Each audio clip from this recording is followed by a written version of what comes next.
You can lie to people, to a few people all the time, but you cannot lie to all the people all the time.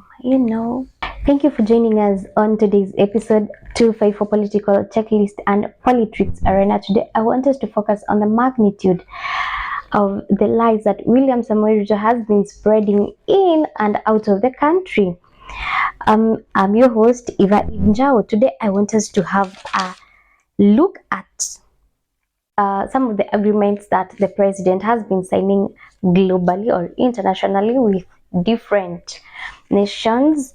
And let us first of all look at the most recent one that he signed less than 2 days ago with the government of Germany, and he was telling us that he has they've signed a contract that Kenyans will not need to go through what and what and what to get into the job market in Germany, but it has taken the Ministry of Interior, the Federal Ministry of Interior of Germany. You will see the Bundes something written in German. That is the Ministry of Interior of Germany, refuting the claims by William Samoei Ruto, and they are saying that the labor agreement that our government, basically William Samoei Ruto, is purporting to have signed with Germany is just a very basic document or a very basic agreement that any other country that is exporting labor to Germany does. There is no special treatment for Kenyans. There is no special arrangement or consideration for Kenyans.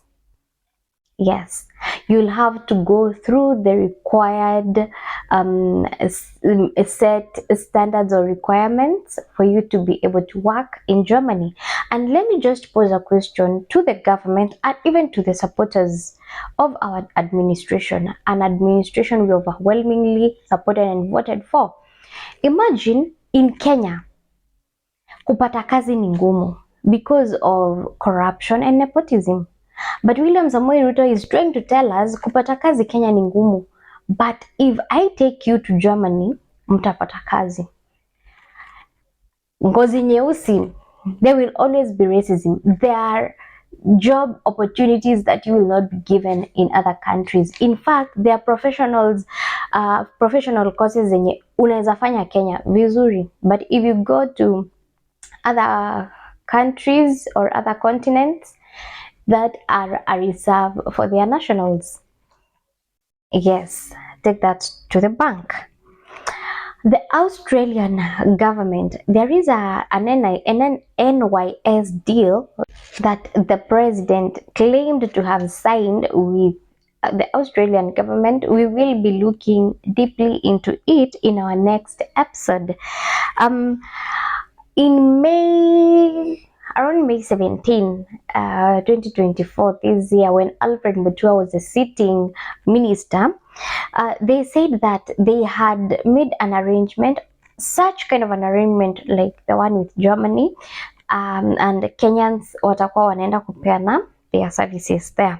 But the Canadian government said through the Immigration, Refugees and Citizenship Canada, the IRCC, they said that the information was false. Let me give a quote unquote of what the IRCC said. Disinformation is circulating, and this one I got it from the Capital Business, that is one of their dailies. The disinformation is circulating, suggesting that special programs are welcoming Kenyan immigrants. This is false, and the immigration programs referenced do not exist. In a statement, IRCC urged Kenyans and individuals with intentions of moving to Canada to obtain accurate information by visiting the Immigration, Refugees and Citizenship of Canada. That tells you our government keeps lying. Our president keeps lying to his people. I don't know for what reasons or for what purpose, what he wants to achieve.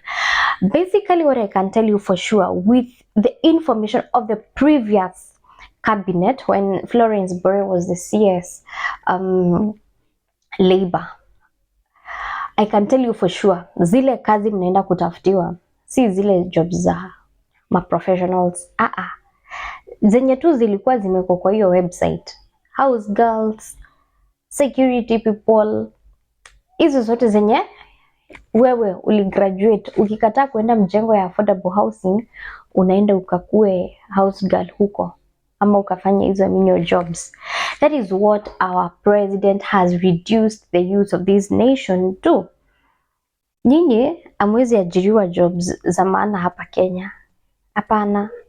As a youth, if you want to be useful to this country, wende ukafanya kazi na huko, ukituma pesa, banks zitawakata, whatever interest they'll deduct, alafu nayo serikali itacharge their custom or excise duty. Sasa hapo ndio wanataka wasaidike. Basically, they are reducing Kenya as a reserve of a few. It is very sad and very unfortunate. Let you know that. You remember that friend William Samoei Ruto alisema ndio the friend of Kenya. Those who used to watch Marangi kitambo will call him Amicus Kandawaya. The friend of Kenya mwenye alilend William Samoei Ruto I think some 20 million ndio alipe ile private jet. That friend was none other but Adani group of companies.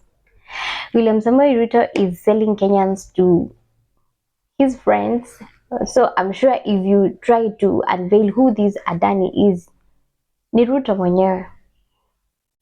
He's really doing us bad as a country. I don't know what we are going to do ama tutatokelezea wapi, but civic education is must. We cannot afford to repeat the same mistakes that we did in the previous elections.